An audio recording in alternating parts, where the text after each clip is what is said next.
रोमांचिक कथा वाचन लेके प्रस्तुत हुए, जिसका शीर्षक है रानी पद्मिनी, स्वाभिमान की देवी। यह कहानी केवल सुंदरता की नहीं, यह कहानी है वीरता और साहस की।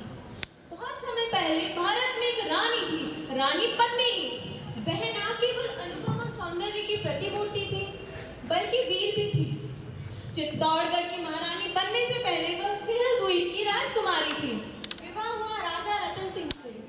रानी के महल में कदम रखते ही जैसे मानो उन्होंने महल नहीं, एक जिम्मेदारी संभाली। उनके स्वागत में चित्तौड़गढ़ की स्त्रियों ने किया एक राजस्थानी पारंपरिक नृत्य घूमर।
उनकी ख्याति इतनी फैल गई कि दिल्ली के मलिक अलाउद्दीन खिलजी तक उनका नाम जा पहुंचा।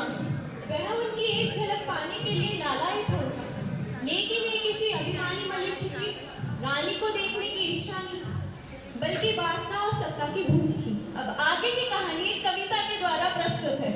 दोहराती हूँ सुनो रक्त से लिखी हुई कुर्बानी, जिसके कारण मिट्टी भी चंदन है राजस्थानी।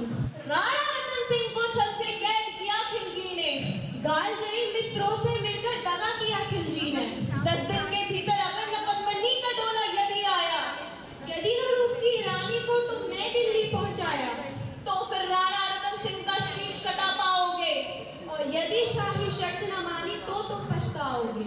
योजना बनी वीर गौरव और बादल के नेतृत्व में। रानी ने एक चतुर चाल चली, सैनिकों को पालकी में भेजा और छल से राजा रत्न सिंह को छुड़वा लिया और जीत हासिल करी।